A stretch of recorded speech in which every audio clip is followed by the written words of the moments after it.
Mon frère, ma sœur, le royaume des cieux, ce n'est ni le manger, ni le boire. Ce n'est pas le mariage. Ce ne sont pas les maisons. Ce ne sont pas les voitures. Ce ne sont pas les voyages tels que l'on voit dans plusieurs de nos communautés où on passe le temps à faire des témoignages pour l'acquisition de toutes ces choses. Ce n'est pas mauvais de venir témoigner de l'acquisition, mais ce n'est pas ce qui constitue le royaume des cieux. Le royaume des cieux, c'est témoigner de la justice de Dieu dans nos environnements, au travail, au quartier, en famille. Témoigner la joie du Seigneur Jésus-Christ par le Saint-Esprit au milieu de nos frères et sœurs, dans toutes nos communautés. C'est la paix en Christ.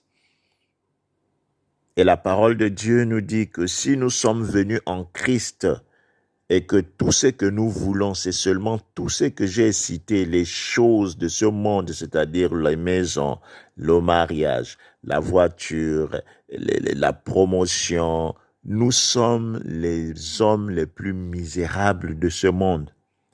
Parce que les païens ont toutes ces choses, mon frère, ma sœur, mais ils n'ont pas le royaume des cieux.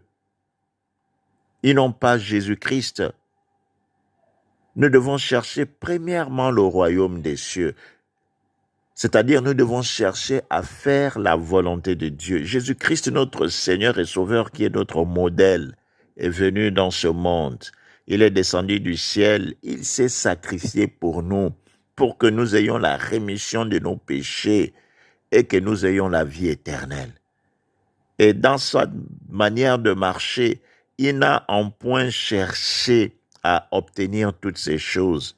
Il les a regardées comme la boue. La seule chose qu'il voulait, c'est faire la volonté de Dieu.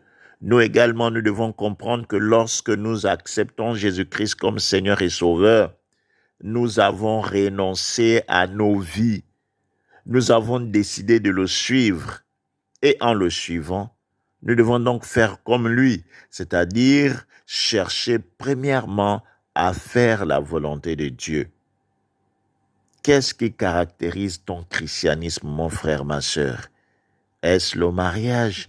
Est-ce l'acquisition des biens? Si ce n'est que pour ces choses, mon frère, tu t'es trompé. Change. Cherche à connaître dans la parole de Dieu quelle est la volonté de Dieu. Et tu comprendras que c'est la justice, c'est la paix, c'est la joie par le Saint-Esprit. Et à partir de ce moment-là,